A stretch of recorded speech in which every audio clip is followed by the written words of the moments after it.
Você quer entrar logo? Boa tarde, gente. Eu sou a professora Aline e hoje eu estou aqui para fazer a correção qualificada da nossa avaliação formativa. É o que chamamos agora do Descomplica Quinto Ano. Nós temos o objetivo de ajudar vocês a resolverem essas avaliações que vocês fazem aí na sala de vocês, com os professores de vocês ou com o pessoal de fora, de uma forma mais simples, mais tranquila e que vocês possam assim dar um show na resolução dessas avaliações. Eu tenho certeza que com tudo que eu vou falar aqui, vocês, não sou eu, viu? Porque temos mais uma professora aqui para fazer essa correção com vocês. Tudo que a gente vai falar aqui, vai ajudar vocês a melhorarem ainda mais, principalmente o aprendizado de vocês. Então, olha, vocês fiquem aqui ligadinhos na avaliação formativa 1. Todo mundo já está com elas em mão, com essa avaliação aqui, ó, em mãos, junto com o lápis, a borracha e algum lugar que vocês possam escrever, porque aí vocês podem fazer anotações, vocês podem escrever algumas dicas que a gente der aqui. Então, vocês se preparem que a gente já vai começar. Eu vou chamar aqui a professora Alessandra, venha ler. Ela vai fazer a correção de língua portuguesa e assim que ela terminar, eu entro e a gente faz juntinhos a correção da disciplina de matemática, tá certo? Então, fiquem ligadinhos, peguem todos os materiais que vocês precisam, que a gente já vai começar. Olá, tudo bem com vocês? Eu estou aqui para a gente descomplicar alguns itens de língua portuguesa. Vamos lá? Preparados?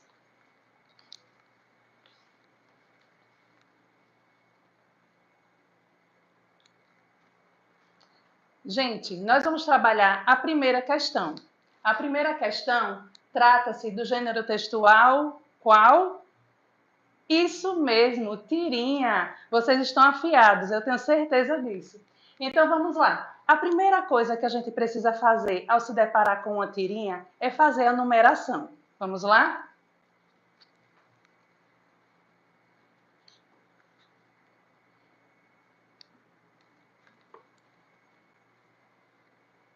Um, dois, três. Primeiro quadrinho, segundo quadrinho, terceiro quadrinho, tá certo?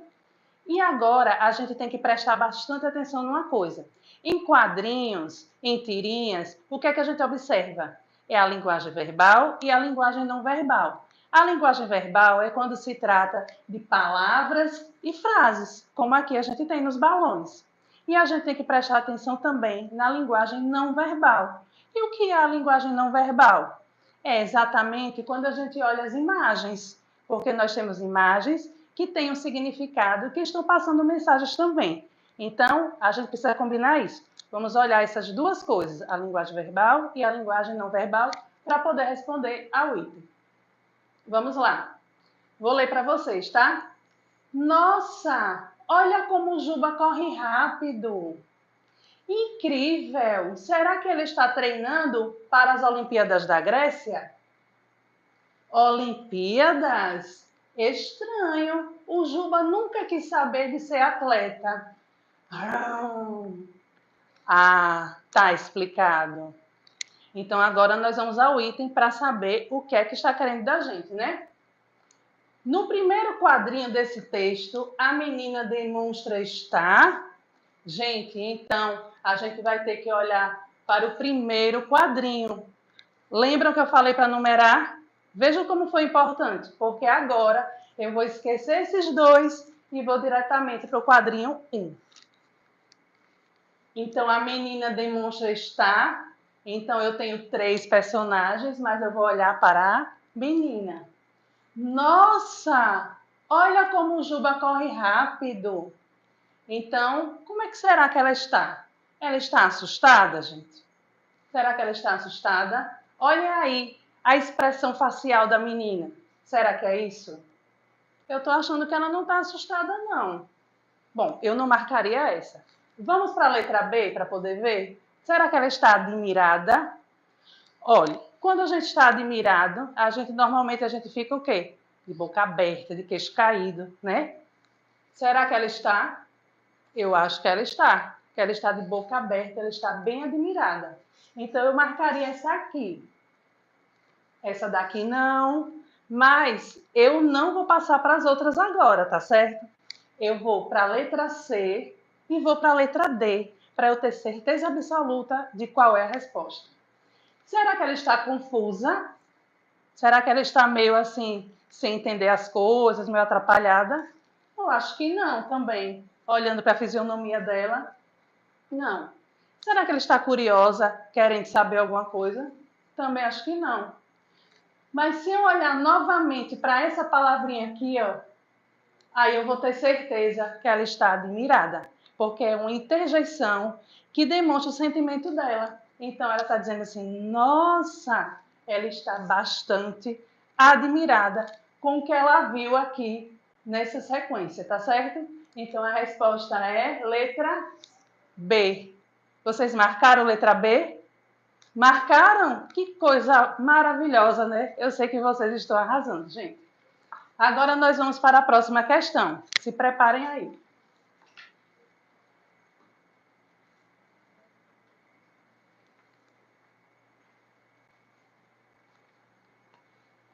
Vamos lá? Essa questão é a questão... Essa é a questão 15, gente. E o texto chama-se Vitória Régia.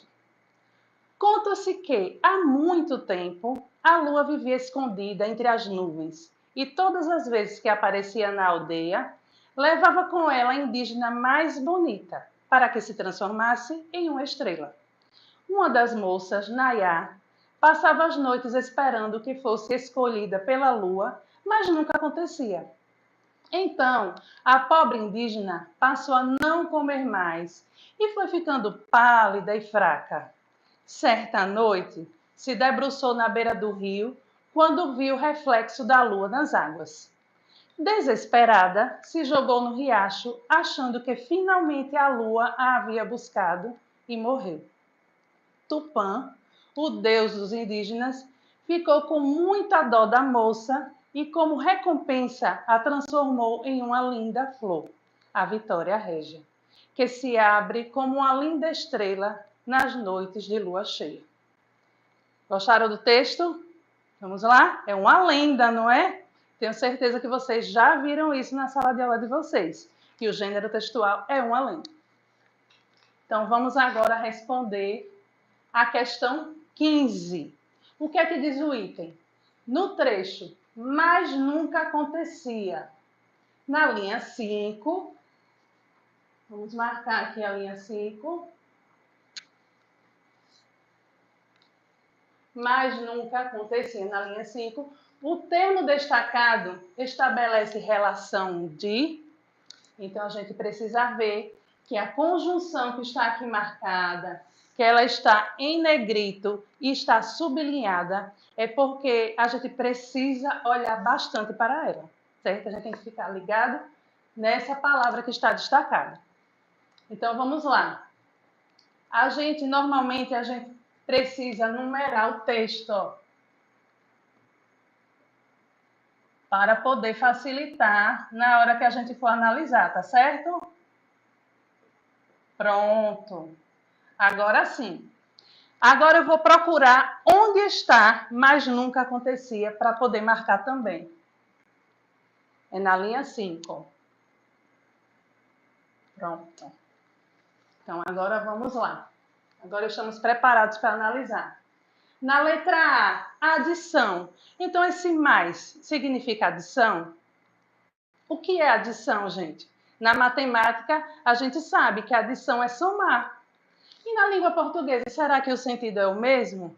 É sim, é o mesmo, que é adicionar informações. Só que aqui a gente tem um texto e a gente vai ter informações no texto, né? Então, será que esse mais nunca acontecia? Será que está adicionando? Vamos ver. Uma das moças, Nayá, passava as noites esperando que fosse escolhida pela lua, mas nunca acontecia. Não, não está adicionando. Gente, preste atenção que esse mais de adição é o mais com i. Então, o mais com i significa adição.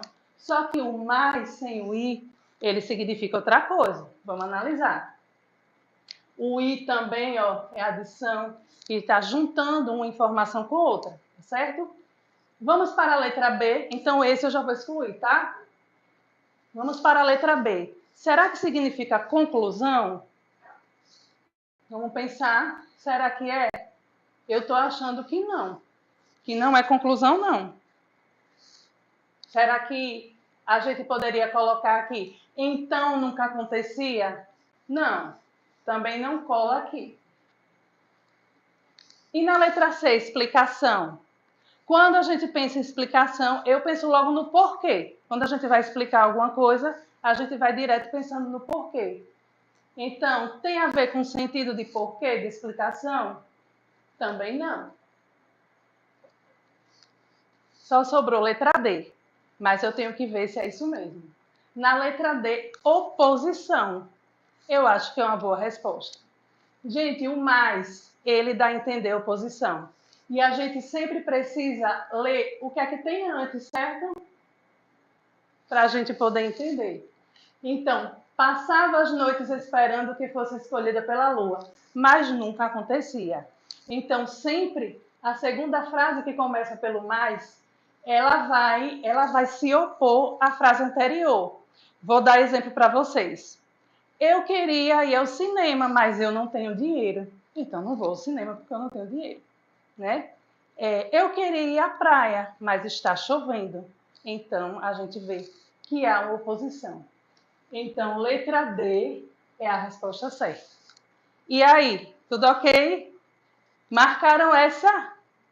Uau, eu sabia! Eu estou sabendo que está todo mundo aí acertando tudo. Legal, viu? Vamos para a próxima?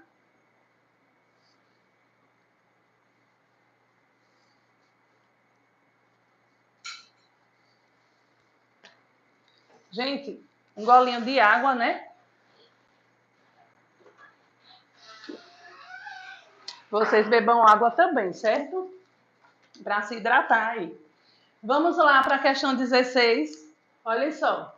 No trecho, certa noite se debruçou na beira do rio. Olha, é linha 7. Deixa eu marcar aqui. É linha 7. Lembram que eu falei da numeração? Porque ela ajuda a gente a localizar. Então, eu vou numerar novamente, tá certo? As linhas. Para a gente saber, ó. Como eu sei que é linha 7, então eu já sei que é aqui. E eu vou marcar. Certa noite se debruçou na beira do rio. Ok? Pronto. Já está marcado. Então, agora fica mais fácil para mim, para eu poder fazer essa análise da questão. Se debruçou na beira do rio. Então, certa noite se debruçou na beira do rio. A linguagem, que linguagem é essa? Gente, ó, tem uma dica muito importante, que é assim, que eu tenho certeza que os professores estão trabalhando na sala de aula com vocês, que é o LAGAF. Certo? Então, assim, ajuda bastante quando é trabalhado continuamente com vocês, quando vocês se depararem com o texto. Por quê? O L do LAGAF é justamente para saber qual é a linguagem que está sendo empregada no texto. Certo? Então, aqui nós temos a linguagem, aqui nós temos a tipologia do texto. Se o texto é narrativo, se ele é descritivo, se ele é injuntivo. Linguagem, né?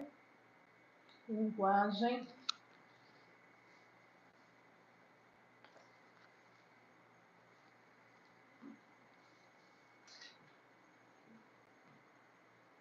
Aqui é a linguagem.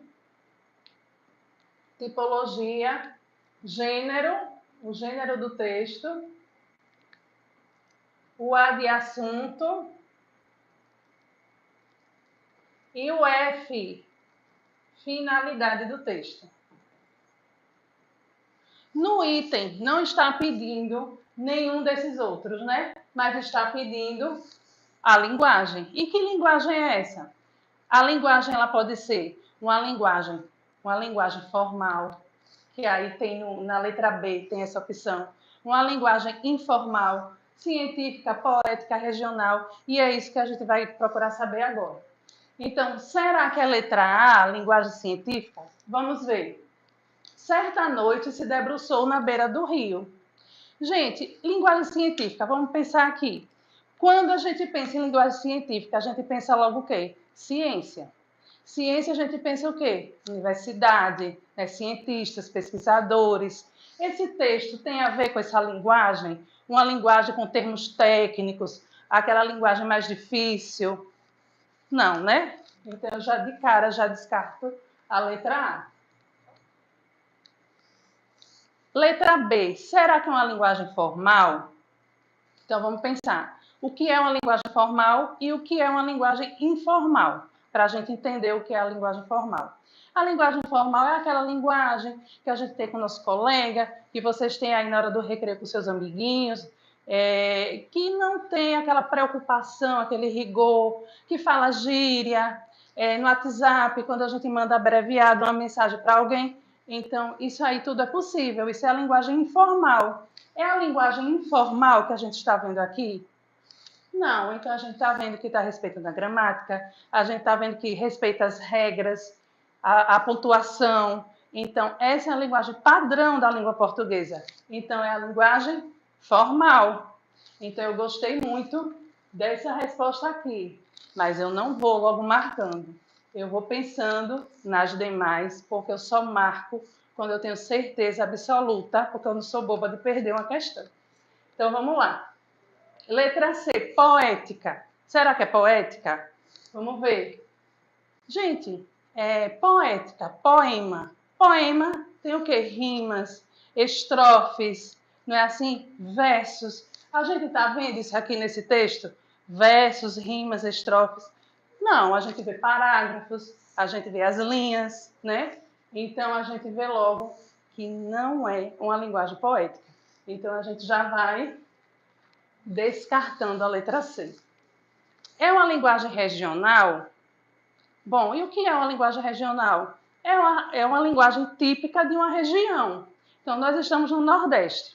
Então, aqui no nosso estado, a gente diz muito oxente. Então, oxente é um exemplo de uma linguagem que a gente utiliza aqui no Nordeste, que é regional.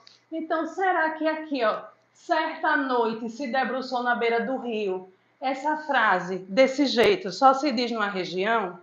Ou se diz normalmente em qualquer região, que não tem nada a ver com regionalismo? Pois é. Então, não é regional também. Então, é aquela mesmo que eu pensei. E agora sim, eu tenho certeza. É a letra B, linguagem formal. Tudo certo? Gente, então podem ir na sequência para a próxima questão, ok?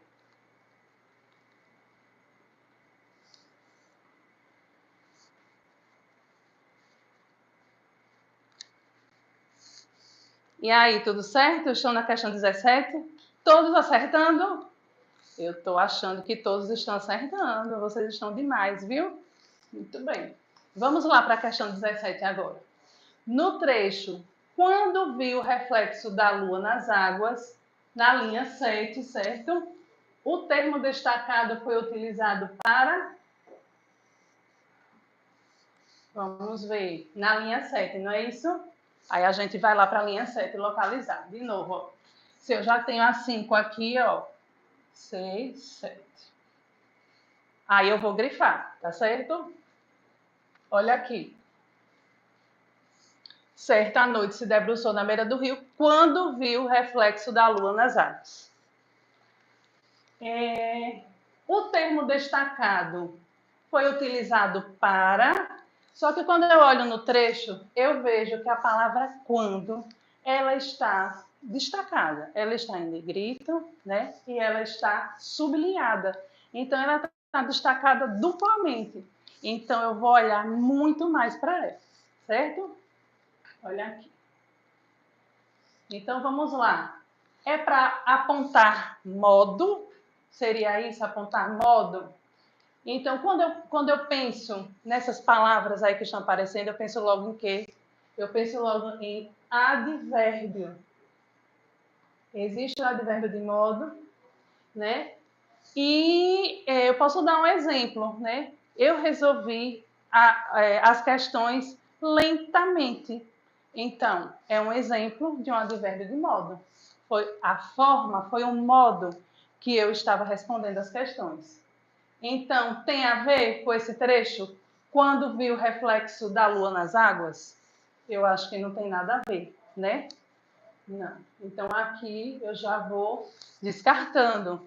Gente, é importante vocês irem riscando. Quando vocês veem que aquela alternativa não serve, vocês já vão riscando para poder eliminar, para não atrapalhar vocês e vocês continuarem no foco de achar qual é a resposta certa.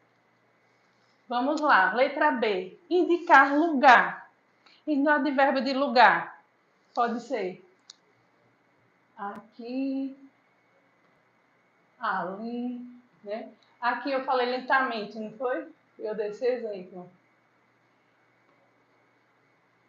Ah, gente, advérbio de modo normalmente termina em mente, tá? Aí vamos lá, aqui e ali. Quando? É esse o sentido?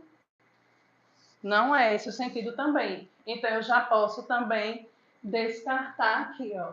Letra B não é o sentido de lugar, né? Letra C, marcar tempo. Vamos pensar. Tempo. Vamos lá, advérbio de tempo. Hoje, amanhã, agora, né? São advérbios de tempo. Quando eu digo, quando vi o reflexo da lua nas águas, deixa eu voltar para cá para a gente entender direitinho toda a frase. Certa noite, se debruçou na beira do rio, quando viu o reflexo da lua nas águas. Será que esse quando remete a tempo? Eu acredito que sim. Da mesma forma que hoje, amanhã, agora, esse quando aí, nesse contexto, significa tempo. Então, eu marcaria a letra C. Mas eu vou marcar agora, imediatamente? De jeito nenhum. Calma, porque eu vou verificar a outra alternativa para ver se realmente é a letra C ou não. Tá? Eu deixo aqui marcadinha, aguardando. Sugerir dúvida. Será que sugere alguma dúvida? Eu penso que não. Não sugere dúvida. Por exemplo, talvez, será? Será? Talvez. Não, não sugere não. Quando realmente sugere tempo. Tá certo? E aí? Gostaram? Eu amei estar aqui com vocês. Certo? Então, essa é a última questão de língua portuguesa. Nós vamos passar para a matemática. Mas antes disso, eu tenho um recadinho para algumas crianças. Porque a gente percebeu que algumas crianças fizeram pontuação excelente porque fizeram 95% de acertos na prova de língua portuguesa. E aí eu vou dizer os nomes para quê? Para a gente parabenizar, porque foi um sucesso. Olha, o João Teodoro, do 5º A, da MF Florentino Menezes. Parabéns, viu? Palma, gente, para eles. Bata um palma para eles aí na sala, viu? Caio Gabriel, 5º A, da MF Tennyson Ribeiro. Também 95% de acertos. Henri Souza, 5º ano C, do Manuel Bonfim, 95% de acertos. Está de parabéns. Arrasou mesmo. Davi Lourenço, do 5º ano B, da MF Papa João Paulo II, 95% de acertos. Parabéns, né, gente?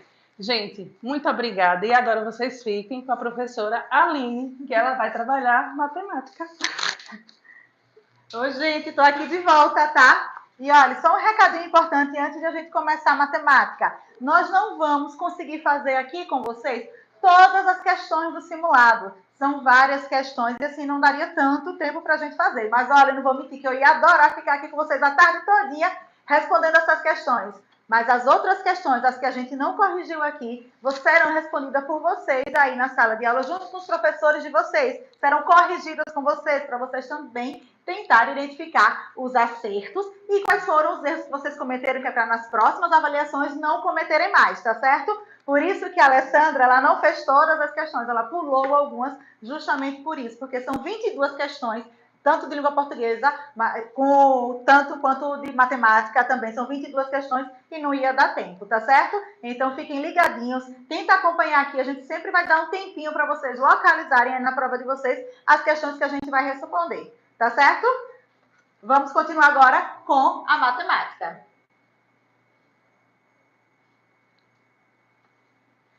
A matemática a gente vai começar a partir, olha, ou vai começar com a terceira questão, tá certo? Vou dar agora um tempinho só para vocês respirarem, porque foi muita informação bacana que a Alessandra deu aí em relação à língua portuguesa, não foi não? Então respira, dá uma esticadinha aí nos braços, porque agora a gente vai começar com a matemática. Posso? Então vamos lá, eu quero que vocês me respondam, tá? Porque o que eu perguntando aqui, eu quero ver quem foi que acertou aí na sala de aula de vocês. Vamos lá.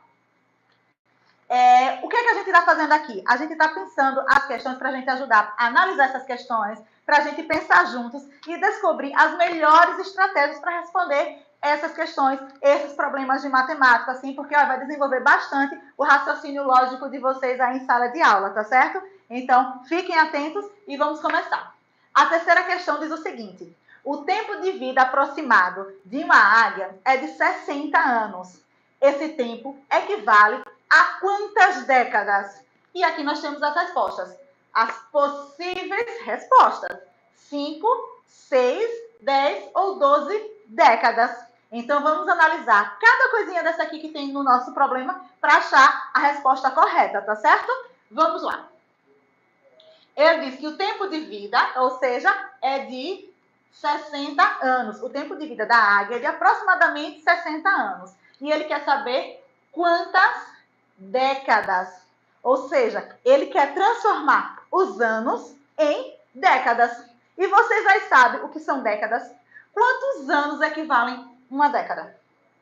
Exatamente. Então, a primeira coisa que a gente precisa saber para responder essa questão é que uma década equivale a 10 anos. Sabendo disso, nós temos, assim, duas estratégias principais para resolver essa questão. Claro que vocês podem pensar em outras, tá? E não importa a forma que a gente vai responder a questão. A gente tem várias formas. A gente pode desenhar, a gente pode fazer continha, a gente pode pensar. Então, aí a gente vai respondendo as questões. Se são 60 anos e a gente já sabe que uma década dura 10 anos, o que é que eu posso fazer? Eu vou dividir a quantidade de anos pela década. Ou seja, então eu posso dividir 60 anos por 10, porque 10 corresponde a uma década. Então, 60 dividido por 10 vai dar 6. 6 vezes 10 dá 60. Fazendo a subtração, não sobrou nenhum ano. Então, quer dizer que a águia vive aproximadamente quantas décadas? Aqui, ó.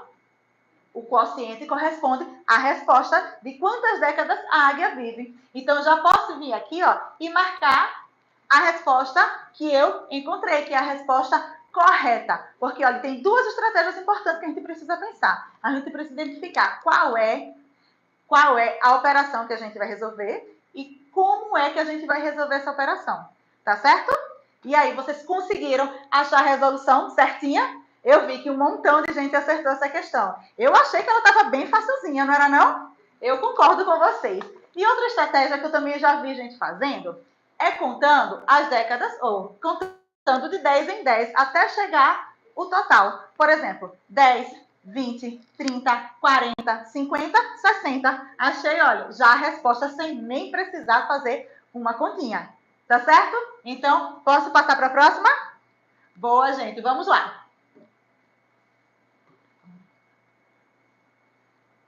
Pronto. Como eu disse, a gente não vai responder todas. A gente vai responder algumas. E agora a gente vai para a quinta questão. Posso começar? Júlio tem uma coleção de 970 revistas em quadrinhos. Ele vai distribuí-las igualmente em 5 prateleiras. Quantas revistas ficarão em cada prateleira? Essa aqui, olha, é uma questão que a gente pode usar facilmente no nosso dia a dia, quando a gente vai arrumar os livros na estante, porque ter 970 revistas talvez na escola tenha os livros, e vai organizar, ó, nas prateleiras. E a gente pode arrumar os brinquedos em caixas, a gente pode arrumar os livros também na estante. Então, aqui é uma questão que a gente pode também levar para o nosso dia a dia, Tá bom? Então, a primeira coisa que eu vou fazer aqui é identificar o que é que o problema está querendo. Qual é a resposta que ele quer que eu dê para ele? Está aqui no final, olha. Ele quer saber quantas revistas ficarão em cada prateleira. São quantas prateleiras? Já sei, são 5 prateleiras. E são quantas revistas que eu tenho no total? 970 revistas. Mas aqui tem uma informação muito importante que a gente precisa ficar bem atento. São as palavras-chave da questão. Tá aqui, ó. Vai distribuir igualmente. Porque quando eu vou arrumar livro em prateleira, eu não fico contando. Às vezes eu posso não ficar contando assim. Vou botar 10 aqui, 10 no meio, 10 embaixo. Às vezes a gente vai arrumando o que couber. Nesse caso, não é o que couber. Neste caso, é distribuir igualmente. Disse que as revistinhas, elas precisam estar distribuídas igualmente nas prateleiras. Então, distribuir igualmente é o quê? Dividir. Então, eu vou dividir as revistinhas nas prateleiras. Então, vamos fazer o quê? Uma operação. Qual é? Exatamente, a operação da divisão. Já resolvemos o primeiro probleminha, assim, de uma forma mais simples. Agora, esse aqui a gente precisa, ó, colocar toda a operação. 970 dividido em quantas prateleiras? 5 prateleiras. E agora a gente vai precisar ter muito cuidado, muita atenção, porque senão eu acerto qual é a operação matemática, mas erro a resolução. Quando eu vou marcar aqui, ó, minha resposta está errada e eu não sei por que foi que aconteceu. Mas vamos lá. Eu vou dividir 970 por 5. 9 dividido por 5 é o mesmo que eu perguntar quantos 5 cabem no número 9. Eu tenho certeza que é assim que vocês fazem aí na sala de aula de vocês. Quantos 5 cabem no 9? Exatamente, cabe 1. Coloco aqui no quociente. 1 vezes 5, 5. Vem e coloco aqui embaixo. E faço agora a subtração. 9 menos 5, 4. Qual é o próximo passo? Vê agora o número que está aqui, olha, na dezena e coloca ele aqui ao lado do 4. Quanto é 47 dividido por 5? Agora ficou mais difícil, né? E é por isso que eu vou dizer uma coisa para vocês não esquecerem. Vou falar bem baixinho que é para ninguém me ouvir, tá? Estudem a tabuada. É muito importante, gente, a gente saber a tabuada. Sabe para quê? Para quê? Porque quando a gente for, por exemplo, passar um dinheiro para receber um troco, a gente precisa saber. Quando a gente vai fazer alguma compra, então a gente precisa saber a tabuada. Então, vocês estudem aí a tabuada, porque quando a gente for fazer as situações, problemas, tanto das atividades quanto aí no dia a dia da gente, a gente precisa saber tabuada, né, gente? E olha, a gente está precisando estudar tabuada, porque fica muito mais fácil olhar ali no celular. Mas nem sempre a gente está com o celular por perto, não é verdade? Então, não esqueçam, estudem a tabuada. Então, quantos 5 cabem no 47? Como a gente já sabe, cabem 9. Então, 9 vezes 5, 45. 7 menos 5, 2. 4 menos 4, 0. Só que agora eu tenho esse 0. E onde é que eu vou colocar esse 0? Aqui no quociente. Se eu colocar ele aqui, olha, eu vou achar a resposta. E foi o que aconteceu com muita gente. Achou que esse 0 viria logo para o quociente, mas não, eu preciso colocar antes dele aqui embaixo, ó. Porque tem um 2 aqui sobrando. Então, eu preciso colocar esse 0 aqui embaixo. E vou fazer a divisão. 20 dividido por 5 dá 4. 4 vezes 5, 20. Fazendo a subtração, ó, não restou nada. Ou seja, quer dizer que não ficou nenhuma revistinha fora da prateleira. E couberam quantas revistinhas lá em cada uma das prateleiras? A resposta está aqui, olha, no quociente, 194. Aí agora, sabendo da resposta, já venho aqui, olha, e procuro. É a letra C. E aí, vocês acertaram também essa? Estava um pouquinho mais difícil do que a anterior, né? Mas eu tenho certeza que vocês acertaram também. Agora, sim, uma outra dica que eu posso dar para vocês é que quando vocês encontrarem um probleminha como esse e ficarem um pouco na dúvida, é a gente fazer a operação inversa. É para conferir se aquela minha conta que eu fiz aqui, a divisão no caso, ela está certa. A operação inversa da divisão é a multiplicação. Aí eu venho e multiplico o 194 vezes 5. E quanto é que eu preciso achar a resposta? Eu preciso que dê 970. Se depois de eu resolver essa multiplicação, se não der 970, então eu errei em algum lugar. Tá certo? Então, olha, fiquem ligadinhos, fiquem atentos e não errem mais.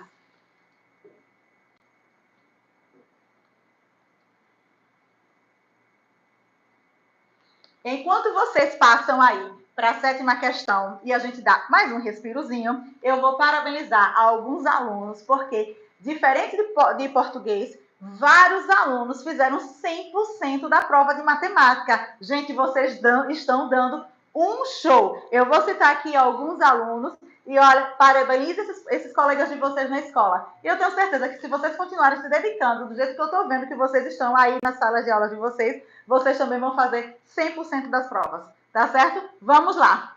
O primeiro aluno de hoje vai ser o João Batista, lá da Aparecida, do 5º ano B. Parabéns, garoto, você arrasou na prova. Além disso, teve o Davi Lucas, do Teixeira Lote, do 5º ano A, o Enzo Luan e Jean Santos, os dois, olha, da mesma turma, lá no Sérgio Francisco, do 5º ano A. Vocês, olha, deram um show. Parabéns para vocês, tá certo? Todo mundo já localizou a 7ª questão? Podemos começar? Claro, então vamos lá.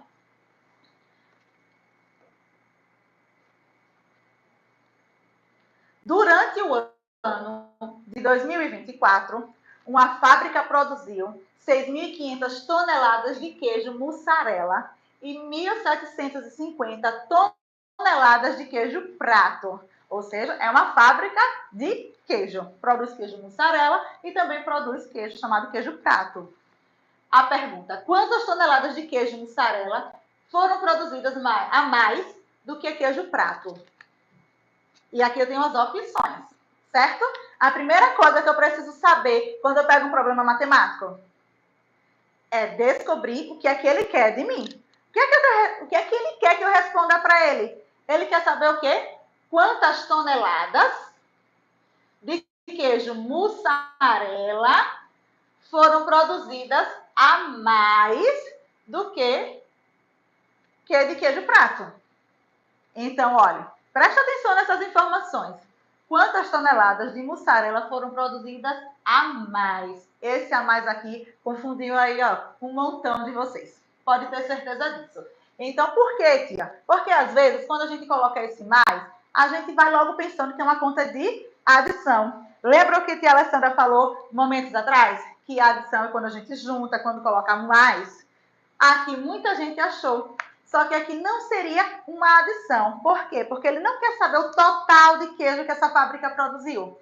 Ele disse que produziu, ó, 6.500. Vou colocar aqui, olha. Vamos dizer aqui que produziu 6.500 toneladas de queijo mussarela. E 1.750 de queijo prato. A pergunta foi: quanto de mussarela teve a mais do que de queijo prato? Ou seja, ele quer saber a diferença. E para eu localizar essa diferença entre de um para o outro, quantos de queijo prato ainda preciso produzir para igualar, eu faço uma conta de subtração.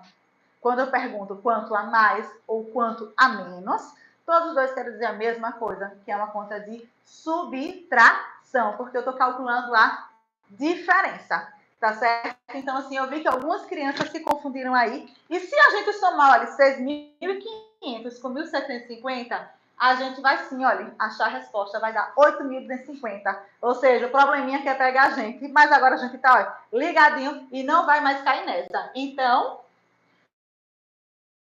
fazer para calcular a eu vou fazer 6.500, a quantidade de queijo mussarela que é maior, menos a quantidade de queijo prato.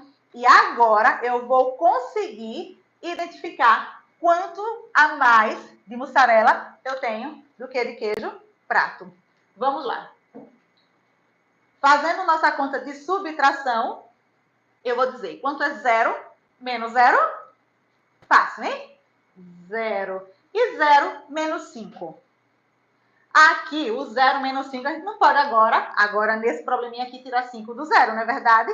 Então, a gente vai transformar aqui, olha, o 5 que está na casa das centenas em dezenas. Então, vou tirar uma dezena aqui. O 5 agora vai valer de 4 centenas. E essa dezena eu passo para cá.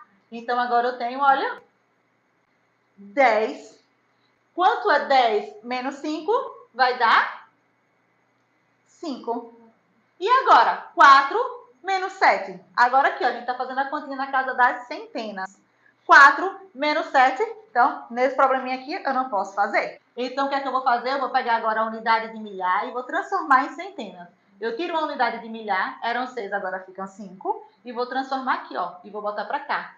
Mais uma vai vir ficar agora 14, porque tinha 10 aqui, tá bom? Vem para o 14. 14 menos 7 vai dar 7. E 5 menos 1 vai dar 4. E aí, qual é a resposta? De quantas toneladas de queijo mussarela foram produzidas a mais do que de queijo prato? Aqui, ó. A resposta está aqui. 4.750 toneladas de queijo mussarela.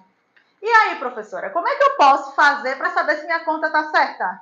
Eu faço a operação inversa do mesmo jeito, tá? Agora eu vou somar o resultado com a quantidade de queijo prato. Se eu colocar 4.750 mais 1.750, o resultado precisa dar a quantidade de queijo mussarela.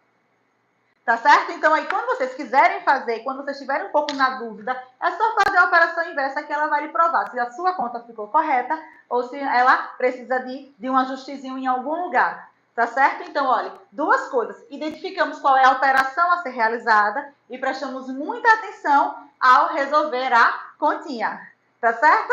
E aí, vocês conseguiram fazer essa direitinho? E quem se atrapalhou, tenho certeza que chegou bem perto. Da próxima vez, não erre mais.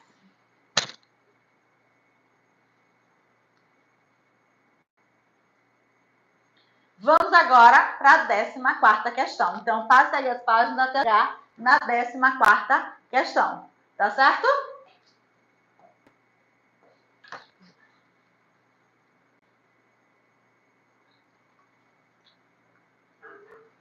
Agora, gente, já vou adiantando para vocês que aqui eu não preciso identificar qual é a operação matemática e nem resolver nenhuma continha. Porque o meu probleminha aqui é um pouco diferente desses 3 últimos que a gente já fez.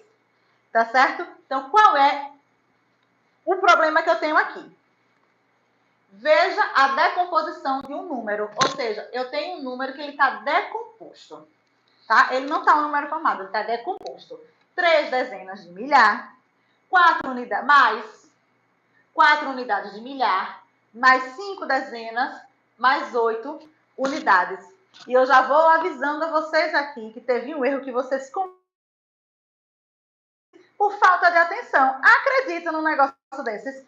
Vocês vão ver agora, ó.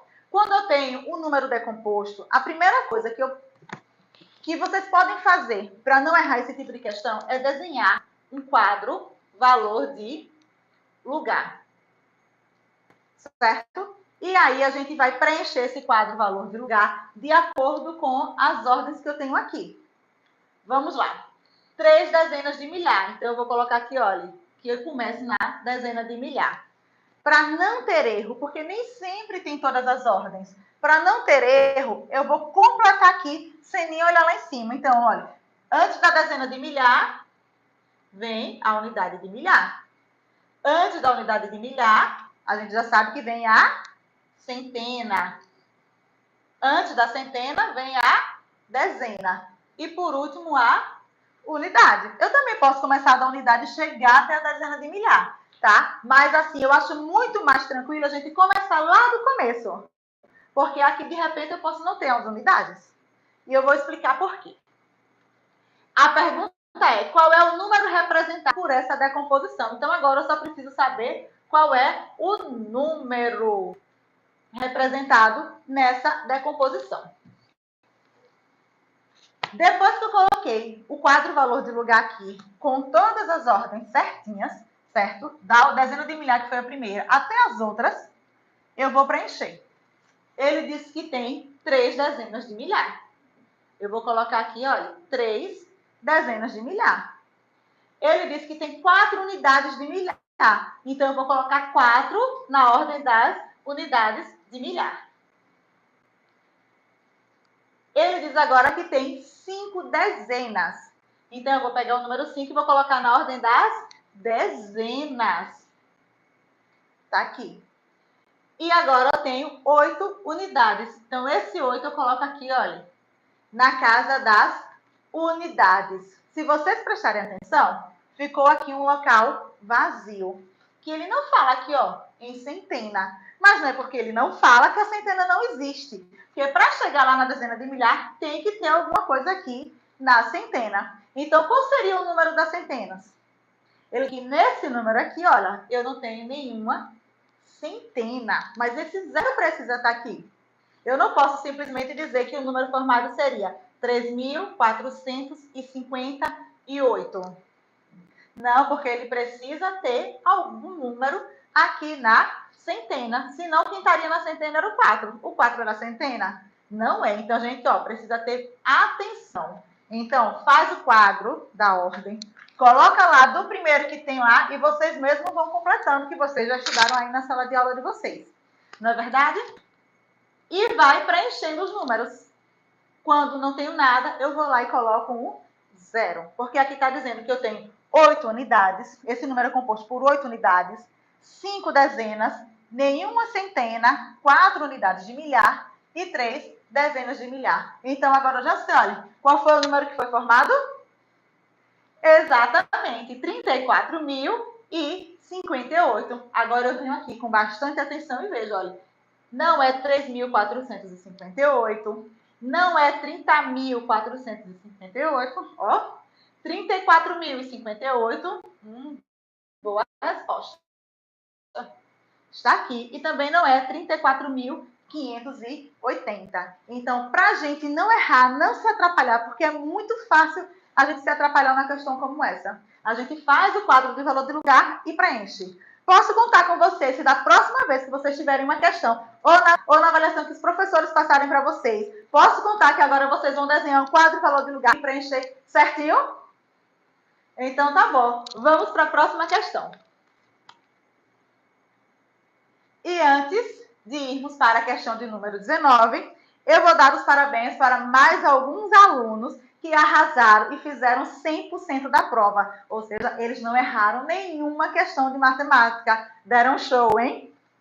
Foram eles: Ícaro Pablo, do jornalista, no 5º ano B, na turma do 5º ano B. Alfredo, da escola Arthur Bispo, na turma do 5º ano C.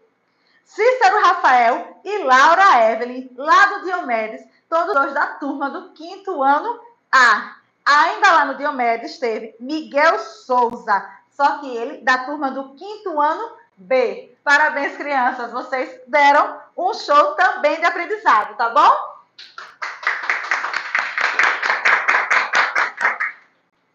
Vamos agora para a questão de número 19. Diz assim: Juliana comprou uma mala e teve que escolher uma senha para o cadeado com os algarismos 4, 6, 1 e 5. Ela escolheu a senha formada pelo maior número que é possível escrever com esses 4 algarismos. Qual é a senha que Juliana escolheu para o cadeado? E agora eu tenho um desafio aqui nessa questão. Eu não vou precisar responder nenhum problema. Eu não vou precisar, ou não, problema sim. Eu vou responder um desafio, que é um problema. Eu não vou responder nenhum tipo de continha nessa questão, porque agora eu vou tentar descobrir o segredo de Juliana, o segredo lá do cadeado que ela colocou. Vamos ficar atento, ó. A pergunta é essa: qual é a senha? Qual é a senha que Juliana escolheu para o cadeado dela? Então, vamos para as informações que eu tenho no problema. Quais são as informações? Ela tem esses algarismos. Esses algarismos ainda não estão formando um número. Para mim, agora, ele é só um símbolo. Os algarismos são 4. Ficou feio. 4, 6, 1 e 5. Certo? Esses aqui são os algarismos que Juliana vai usar para escrever a senha do cadeado dela, certo? E a gente precisa descobrir qual é. Só que ele me dá uma informação muito importante que a gente precisa ficar atento. Disse que, ó, é o maior número que é possível escrever com esses algarismos. Será que esse aqui é o maior número? Se eu colocasse nessa ordem, seria o maior número que eu poderia escrever com eles? Eu acho que não. E sabe como é que eu vou descobrir? Usando novamente o quadro valor de lugar. Se eu tenho 4 algarismos, cada um vai ocupar uma ordem, então eu vou colocar aqui unidade, dezena, centena e unidade de milhar. Para saber quando o número ele é maior do que os outros, eu sempre vou analisando, começando no caso aqui, já que ele tem 4 ordens, da unidade de milhar. Então, o maior número desses aqui, eu vou colocar onde? Na unidade de milhar. Então, aqui, olha, eu venho para o 6 e coloco aqui. Porque, dentre esses números aqui, o 6 é o maior deles. Como eu já usei, eu já retiro. Para não me atrapalhar e querer escrever de novo, não é verdade? Depois do 6, eu tenho 4, 1 e 5. E eu preciso colocar um número maior também, já que é o maior número possível, aqui nas centenas. Qual seria? O 5. Eu venho e coloco o 5 aqui nas centenas. Agora sobra o 4 e o 1, para dezena e para unidade. Na dezena também preciso ser o maior número deles. É o 4. Exatamente. E só sobrou agora o número 1. O algarismo 1 que veio aqui para as unidades. Então, olha, agora sim, eu descobri junto com vocês qual foi a senha que Juliana colocou no cadeado dela. 6.400, desculpa, vamos lá. 6.541. Está aqui, ó, a resposta. Se eu escrever com muita atenção, eu não vou mais errar. E outra coisa, tá? Se eu não quiser escrever aqui no quadro valor de lugar, quando eu quero descobrir o maior número possível, é só escrever os números em ordem decrescente, que vocês já estudaram aí na sala de aula de vocês. Os números de ordem decrescente, eu vou colocando eles do maior até chegar ao número menor. E aí, gente, conseguiram fazer essa questão certinha? Agora, aqueles que já tiveram um pouquinho de dúvida, da próxima vez, mais uma vez, não erra de novo. Combinado assim? Então, antes de finalizar nossa correção, que essa aqui foi a nossa última questão, eu vou dar os parabéns para os outros alunos que também acertaram 100% das provas. Foram eles, Davi Lourenço, lá do Papa, do 5º ano B, e olha, Davi Lourenço também arrasou na prova de língua portuguesa, hein? Parabéns, Davi. Breno Silva, do João Oliva, do 5º ano B, lá do João Oliva. Ivene Pio, do 5º ano B, lá do Isabel Cristina. E Joaquim Lima, do 5º ano A, lá do Núbia Marques. Parabéns, crianças, vocês deram um show de aprendizado.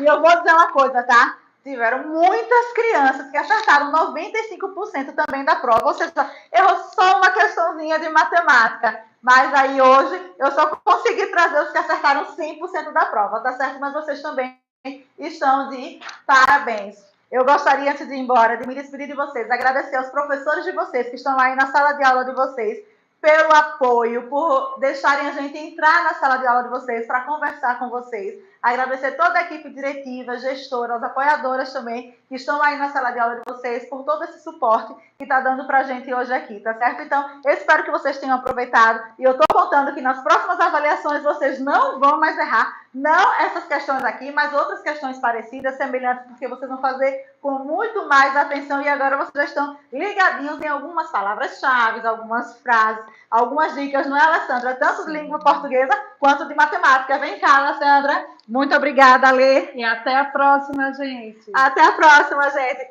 Até a próxima, né? Não temos data, mas aí a gente vai encontrar uma data para voltar aqui para vocês, tá certo? Tchau. Deixa eu voltar aqui.